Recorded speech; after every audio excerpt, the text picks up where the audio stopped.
The dust settled slow, clinging to the air like a held breath. The horse and rider were already a shrinking shape against the bruised purple of the horizon, leaving behind nothing but the creak of cooling leather and the vast, humming silence of Hollow Trace Basin. Ren Marlowe stood by the fence post, his knuckles white where he gripped the rough-hewn wood. The boy was asleep in his arms, a dead weight of trust he hadn't asked for. He was small for his age, maybe 8, with a spill of dark hair across a pale forehead. A thin, patched blanket, smelling of sage and long miles, was wrapped around him. The stranger hadn't spoken a single word. He'd just reined in his tired-looking bay, dismounted with the fluid economy of a man who lived in the saddle, and handed over the sleeping child. Then came the folded scrap of paper, pushed into Ren's palm. A brief, searing look from eyes hidden in shadow, and he was gone. Ren looked from the retreating rider to the child in his arms, then down to the paper. His fingers, calloused and thick from rope and rain, fumbled to open it. The paper was cheap, worn soft at the creases. Inside, just one line, the script hurried but clear. "He's not yours, but you're the only one who could be." The words didn't make sense. They were a stone dropped into the still, deep well of his solitude. He read them again. A chill, unrelated to the evening air, traced its way up his spine. The boy stirred, a soft sigh escaping his lips, and burrowed his face deeper into the crook of Ren's arm. The warmth of him was an unwelcome memory. Ren's own cabin stood 50 yards away, a dark block against the failing light, its windows like vacant eyes. It was a place scrubbed clean of life, of sound, of anything that might snag on a memory and unravel it. Now this. A child. A note that felt more like a brand than an explanation. He looked out at the basin, at the endless, windswept expanse of rock and scrub that had been his refuge and his prison. The land was unforgiving. It held its secrets close. It seemed the people who passed through it did the same. He didn't know how long he stood there, the boy a warm weight in his arms, the paper a cold fire in his hand. The last sliver of sun bled out behind the western peaks, and the first stars began to prick the deepening indigo. The wind picked up, a low moan that whispered through the dry grass. It was the only voice he'd grown used to. He turned and walked toward the cabin, his boots crunching softly in the gravel. The boy didn't wake. The door opened with a familiar groan. The air inside was stale, smelling of cold ash and solitude. He moved through the single room with the unthinking grace of long habit, his shadow stretching and dancing in the gloom. He laid the boy on the narrow cot against the far wall, the one that had sat empty for 5 years. The boy's breathing was even, a soft rhythm in the crushing silence. Ren straightened the patched blanket over him, his hand hovering for a moment before pulling back as if burned. He lit the lantern, and the small space was filled with a warm, unsteady light that made the shadows deeper. His gaze fell on the cold hearth, the rough planked table with its single chair, the neat stack of plates. It was a place for one. Every object in it was a testament to that fact.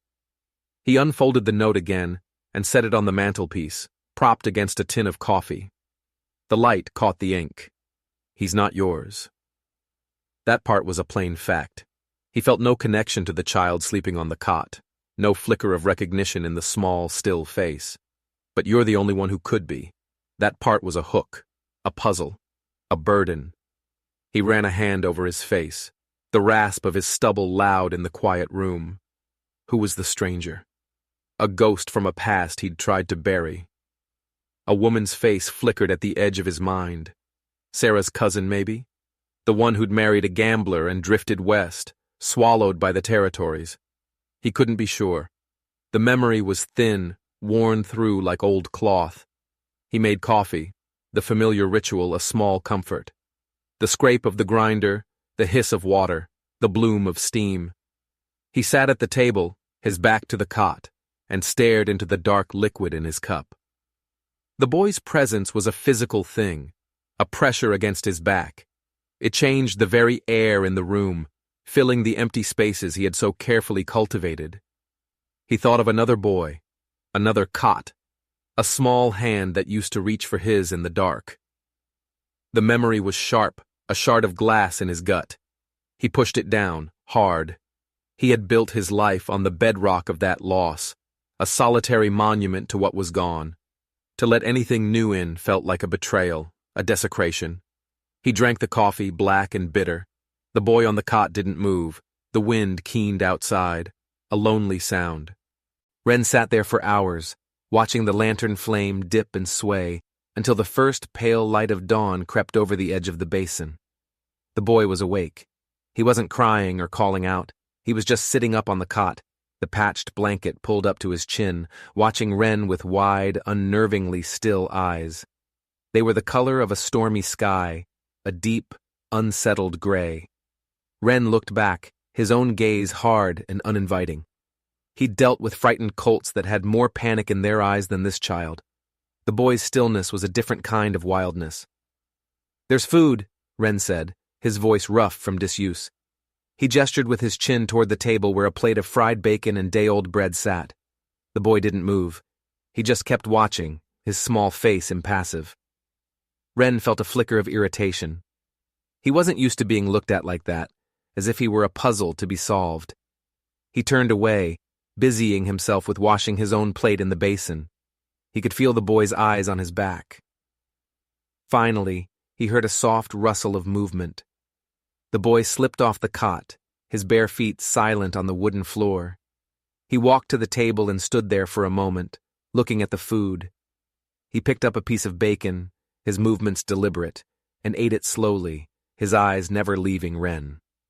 The silence stretched, thick and heavy. Ren finished his chores in the cabin, moving with a practiced efficiency that was really just a way to avoid stillness. He swept the floor, checked the water barrel, mended a tear in his shirt, and all the while, the boy watched. He ate the food, drank the water Ren poured for him, but he didn't speak. He was a small, silent satellite orbiting the grim planet of Ren's grief. Later, Ren went out to the corral. There was a young Mustang in there, a fiery sorrel he'd been working with for a week. The horse was all coiled energy and suspicion, its eyes wide with fear. It was a familiar battle, a language he understood. The careful advance, the gentle retreat, the slow earning of trust. He grabbed a rope and entered the corral, shutting the gate behind him. He didn't look back at the cabin, but he knew the boy was there, a small figure standing in the doorway. He could feel the weight of that gaze even from a distance. He focused on the horse, his voice a low, soothing murmur. He moved slowly, letting the horse circle him, getting used to his presence.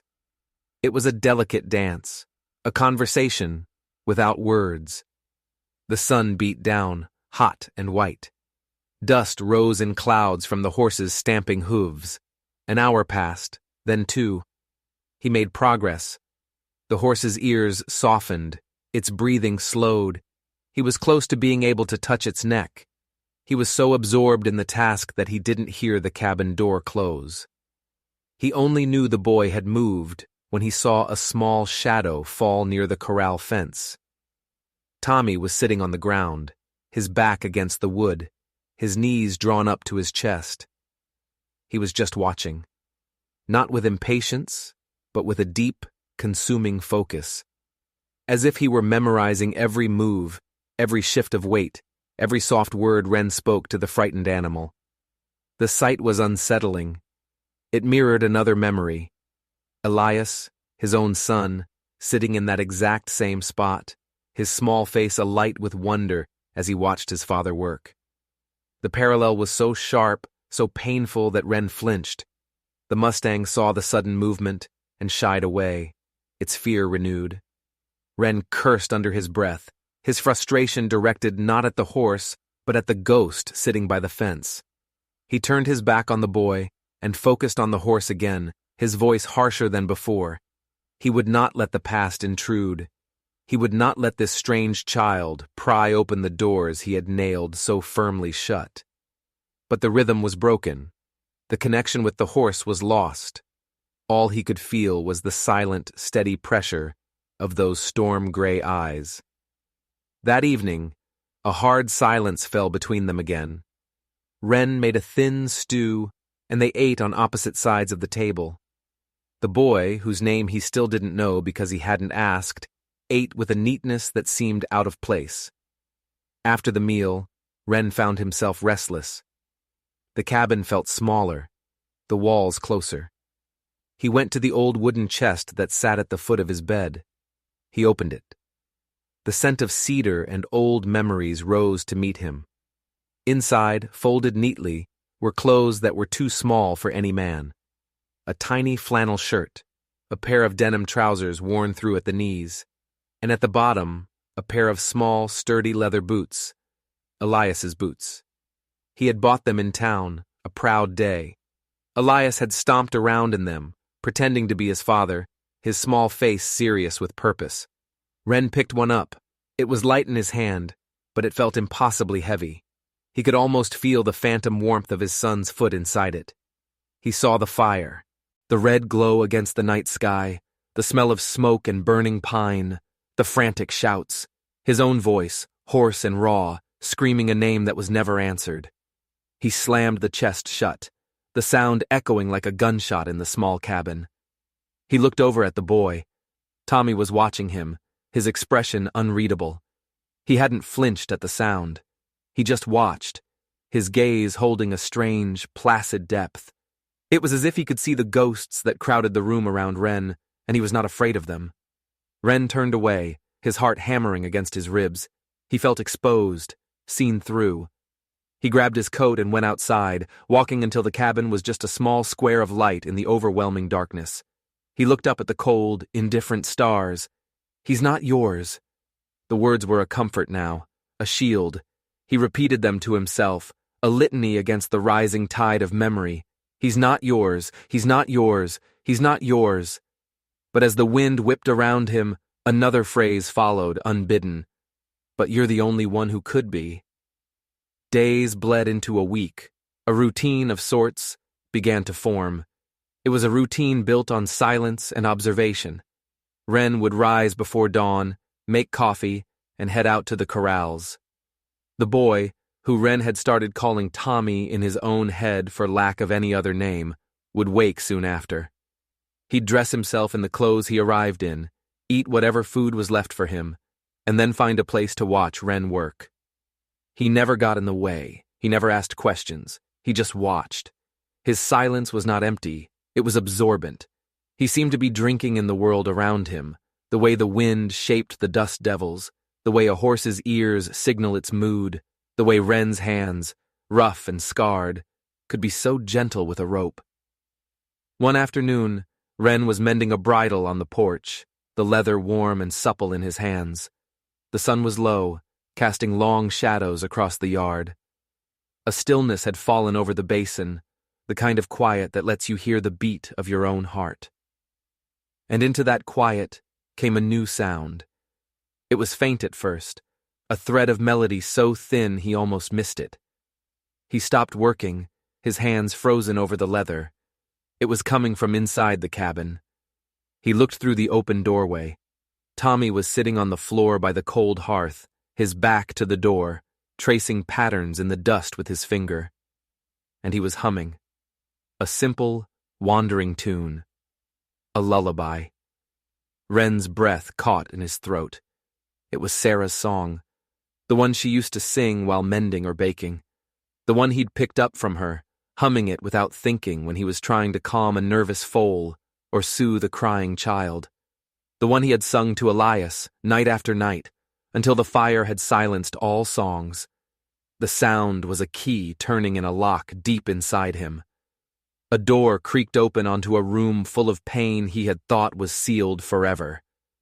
He felt a sudden, sharp ache behind his eyes. He didn't move. He didn't make a sound. He just sat there on the porch, a needle and thread in his frozen hands, and listened.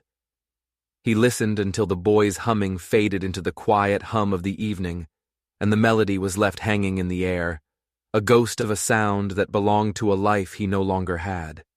He didn't know where the boy had heard it. He didn't want to know. The question was too dangerous.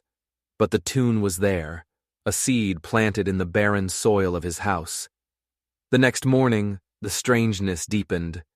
Ren was shaving, using a small cracked mirror propped on the windowsill. The light was sharp, revealing every line on his face. He paused, razor in hand, and looked at the scar that cut a thin, white line through his left eyebrow. A foolish accident from his own boyhood, falling from a hayloft. He'd had it for as long as he could remember. He felt a presence behind him and glanced at the mirror. Tommy was standing in the middle of the room, watching him. Their eyes met in the reflection. And then Ren saw it. A faint, silvery line in the exact same spot above the boy's left eye. It was smaller, less defined, but it was there. A mirror image, a shared mark. Coincidence. It had to be a coincidence, a trick of the light, but his hand trembled as he finished shaving. He felt a dizzying sense of unreality, as if the world he had so carefully constructed was beginning to fray at the edges. Scars were stories. His was a story of reckless youth. What was the boy's story? He didn't ask. He couldn't. Every question felt like a step onto thin ice over a deep, cold lake. He finished and splashed his face with cold water from the basin, trying to wash away the unsettling feeling. When he turned around, Tommy was still there, his gray eyes fixed on Ren's face. The boy's gaze dropped from Ren's scar to his own reflection in the water basin, and for a fleeting moment, he raised a small hand and touched the faint line on his own forehead. Then he looked back at Ren, and in his eyes, there was not confusion, but a flicker of something that looked unnervingly like recognition. Ren turned away and strode out of the cabin, needing the vast, empty space of the basin to breathe.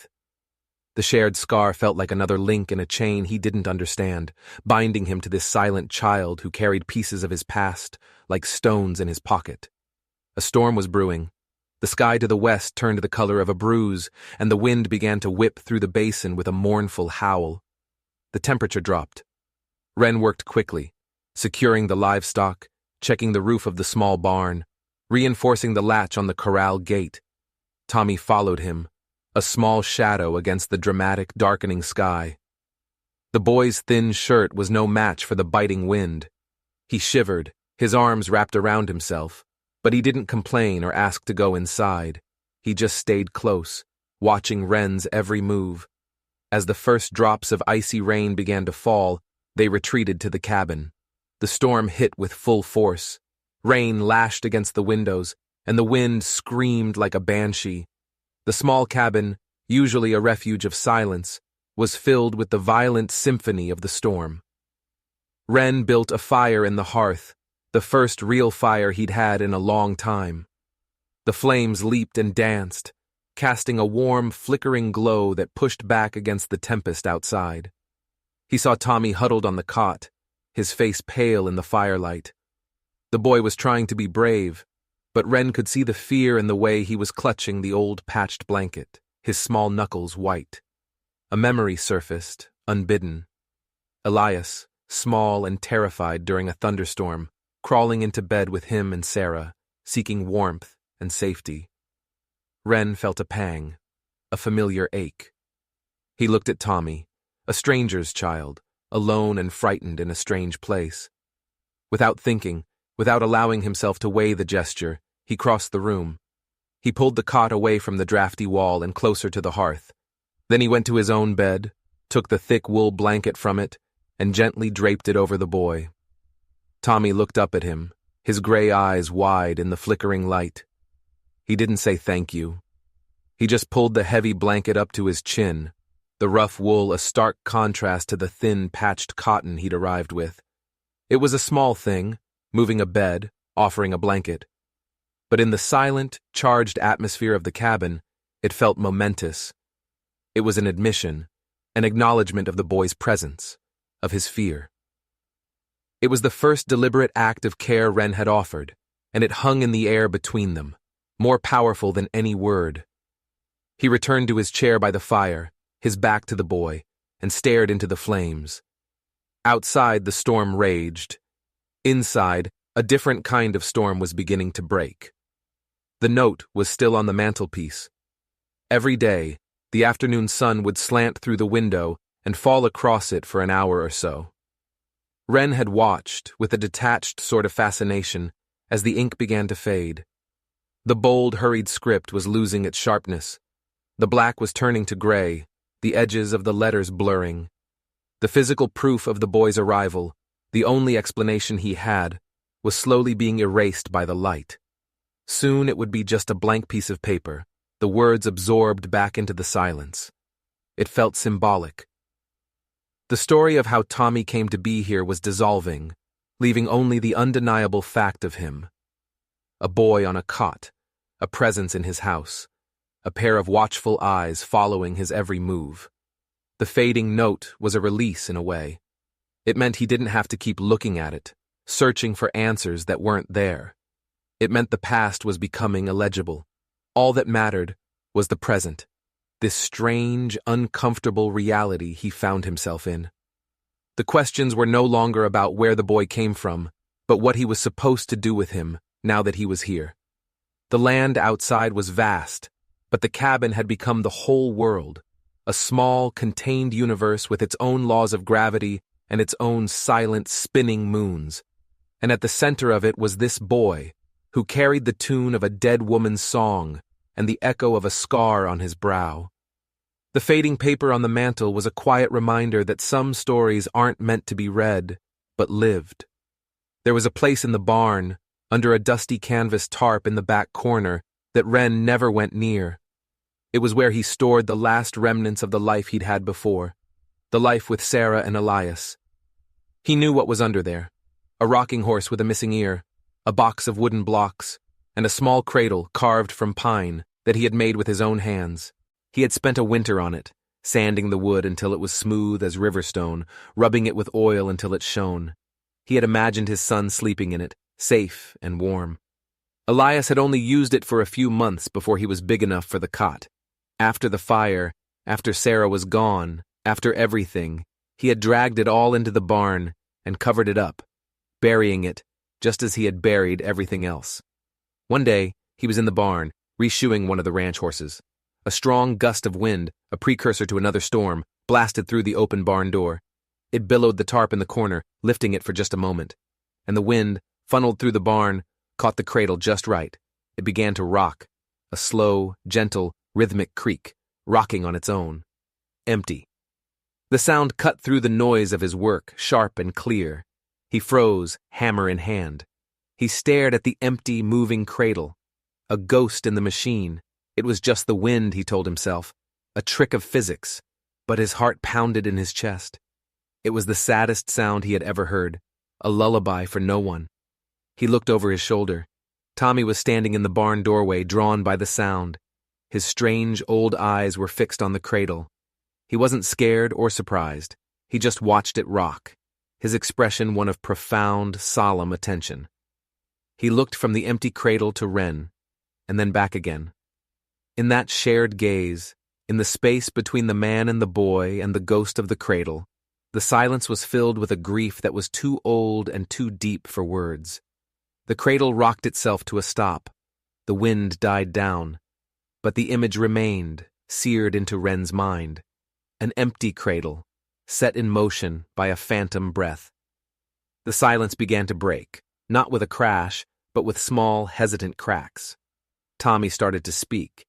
Not about himself, not about the past. He asked about the world, the one that existed right here in Hollow Trace Basin. He would point a small finger, his voice quiet, almost tentative. "Why's that horse's leg shake?" he asked one day, watching the sorrel mustang tremble as Wren ran a hand down its flank.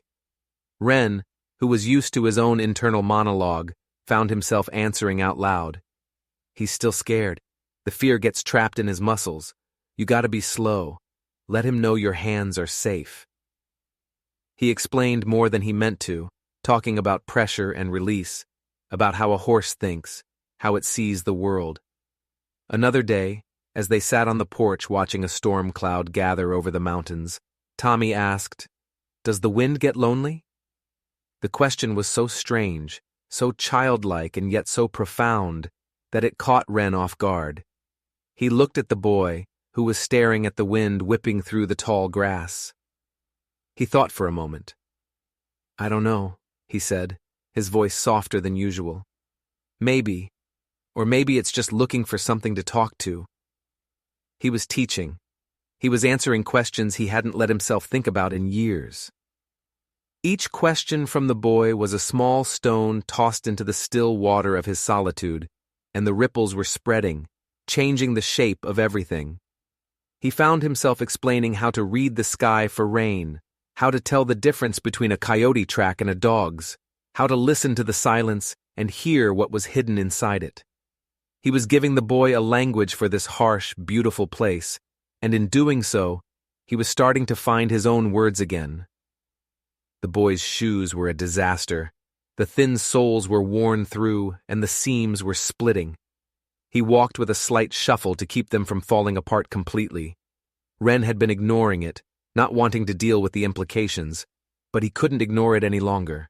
The ground was rough, littered with sharp stones and thorns. That evening, after a long, silent battle with himself, he went to the wooden chest again. He opened it, the scent of cedar and memory rising to meet him.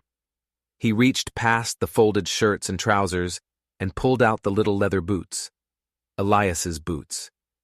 He held them in his hands for a long moment, the leather still supple.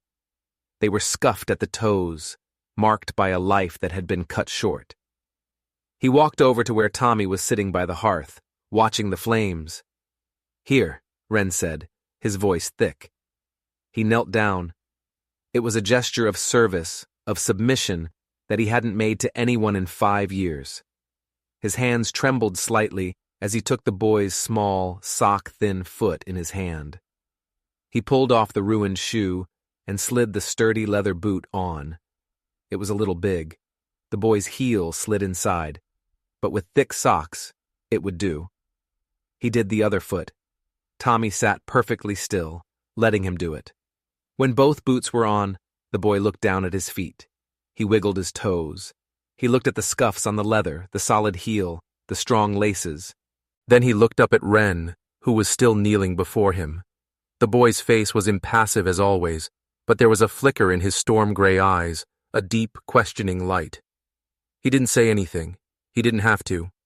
The sight of those boots, walking the earth of the cabin, carrying a new weight, was both a desecration and a strange, painful kind of resurrection. They were just boots, but they were also a promise, a bridge between a past he couldn't forget and a future he hadn't asked for. The sorrel colt was coming around. Its fear was being replaced by a grudging curiosity. Wren was in the round pen with him, working on gentling, on touch. The horse was still skittish, its muscles tight. To calm it, to calm himself, Wren started to hum. It was an unconscious habit, a low, tuneless sound deep in his chest, a sound he used to soothe animals to fill the silence. But then the sound found a shape, a melody. It was the lullaby, Sarah's song, the one the boy had been humming by the fire. He didn't realize he was doing it until he saw the horse's ears prick, its head lower in a gesture of calm. The sound worked. He kept humming, his voice soft, the notes weaving into the quiet air of the afternoon. He ran a hand along the horse's strong neck, and this time it didn't flinch. It leaned into his touch, just for a second. A victory. He glanced over at the fence. Tommy was there, in his usual spot, watching, but his expression was different. He was listening, his head tilted. And as Wren's eyes met his, he saw a flicker of recognition, a shared secret passing between them. The boy's lips were slightly parted, as if he were humming along silently. In that moment the question hung in the air, potent and unspoken. Who had taught whom? Had the boy learned the song from hearing it in some forgotten past, from the woman who might have been his mother, who might have been Sarah's cousin? Or had he learned it here, in this basin, by absorbing the ghost of it from Wren himself? The origin didn't matter. The melody now belonged to them both. It was a thread that connected the fire-blackened past to this strange, uncertain present. It was their song now, hummed to a wild horse in a dusty corral under the vast, empty sky. The ghost of the stranger who had brought the boy to him had started to fade, much like the ink on the note. But Wren found himself thinking about him more, not as a faceless figure, but as a person who had made a desperate choice. He tried to piece together the fragments. The woman he vaguely remembered, Sarah's cousin. Her name was Elena. She had married a man Sarah disapproved of, a man with restless eyes and a taste for cards. They had vanished into the West, and the letters had stopped coming. He remembered Sarah worrying about her, the blanket Tommy had arrived with. He looked at it more closely one day. The stitch used to patch a tear in the corner was a distinctive, looping pattern. Sarah had used a similar stitch. She had called it a lazy daisy. It was a common enough stitch, he told himself. It meant nothing.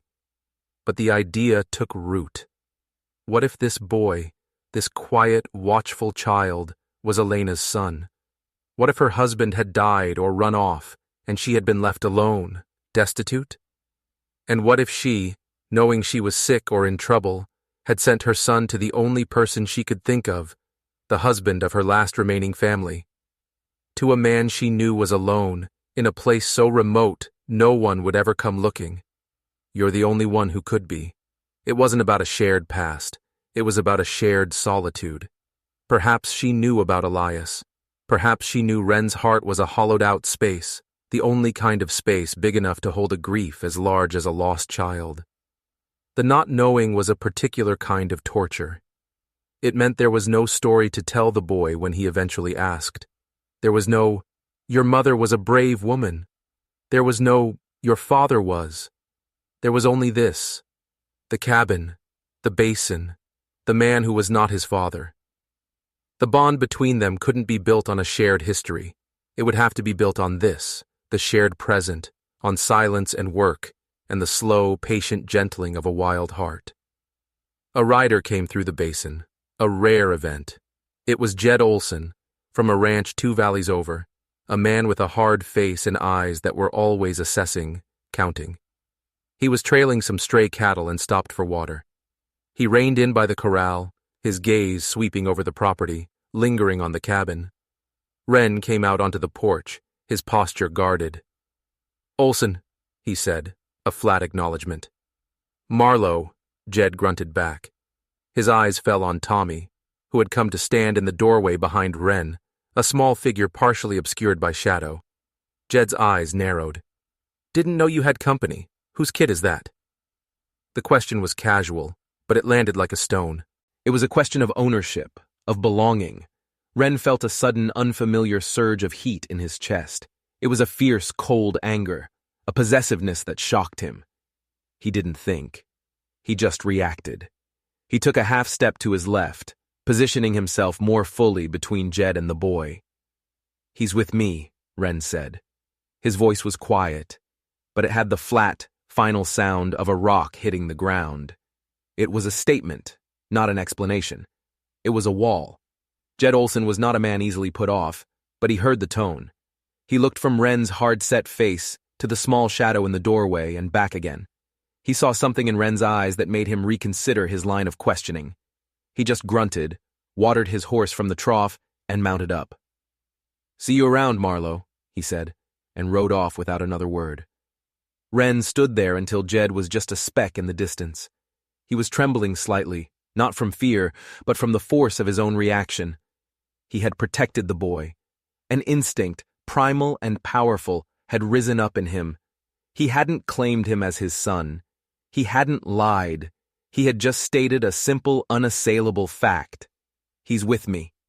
In that moment, he realized that the question on the faded note had been answered, not in his mind, but in his blood and bone.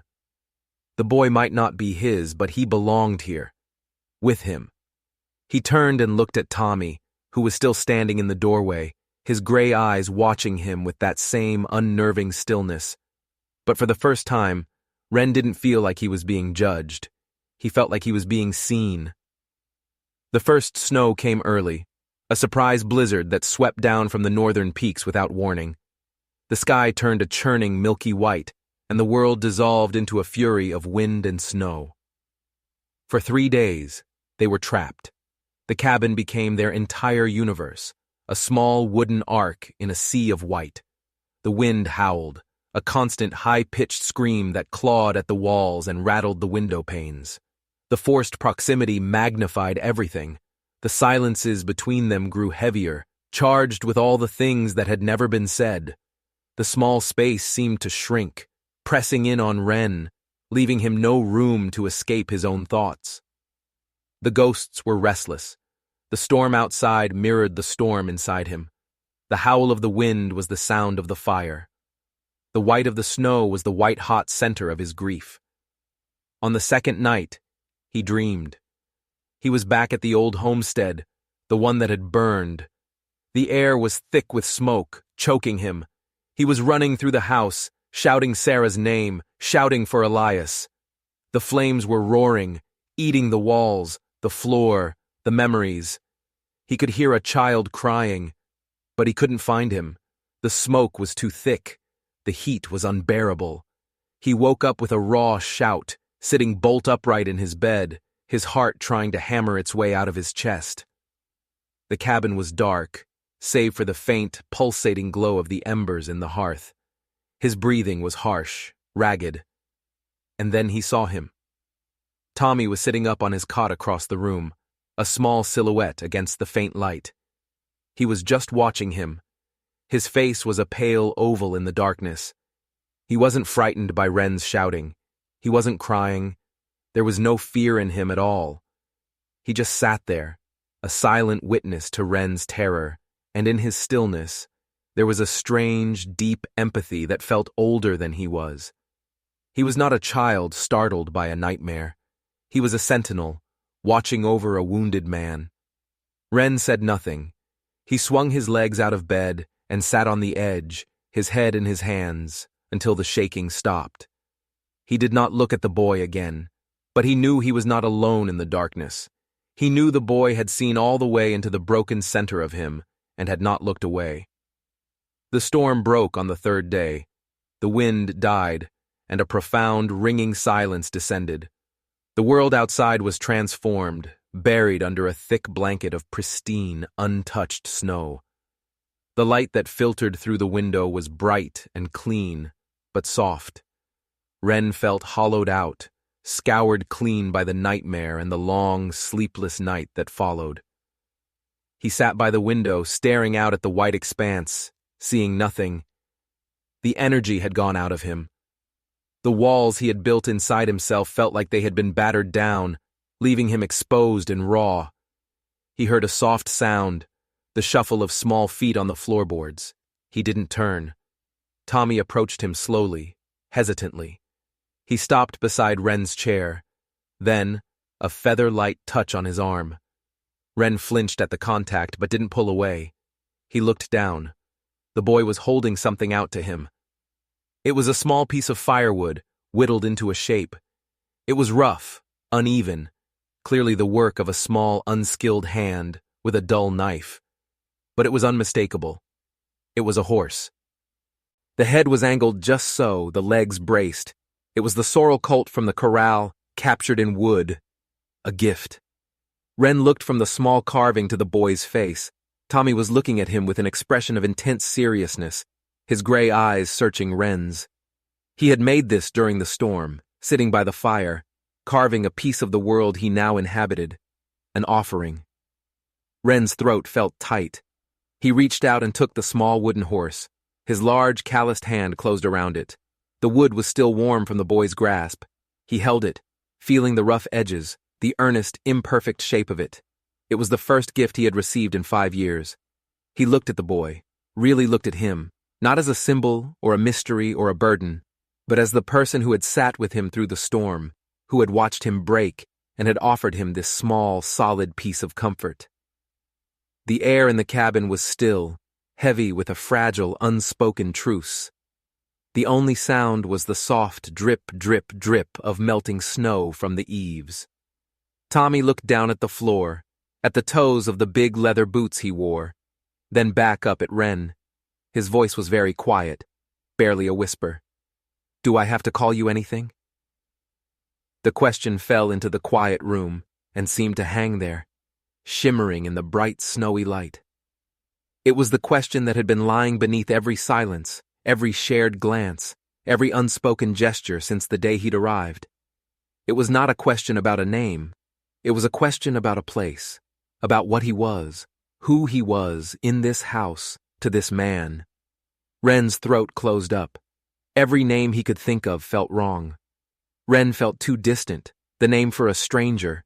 Sir was unthinkable. And the other word, the one that echoed in the empty spaces of the cabin, the one that belonged to Elias, felt like a betrayal. A sacred word he had no right to give away. To say it would be to acknowledge that the tomb he had built for his son was now a nursery. But the boy was waiting. His gray eyes were fixed on Ren, patient, accepting of whatever the answer might be. And Ren looked at the small wooden horse in his hand, at the earnest, clumsy carving. He looked at the boy's face, at the faint scar that mirrored his own. He thought of the faded note, the words now ghosts of ink on paper. "You're the only one who could be." It wasn't a curse. It was a key. It meant that only a man who had been hollowed out by loss could possibly understand what it meant to be found. Only a man who knew the precise shape of the hole a son leaves behind could recognize the boy who was meant to fill it. Not to replace, but to fill. To make it something new. He cleared his throat, the sound rough and loud in the stillness. The words came out slowly, scraped from a place deep inside him he thought had turned to stone. "Ren's fine." He paused, the words feeling inadequate, incomplete. He took a breath. "Or, Pa, if you want." He did not look away. He held the boy's gaze, letting him see the cost of the word, the truth of it. He let him see the fear and the hope and the vast, terrifying uncertainty.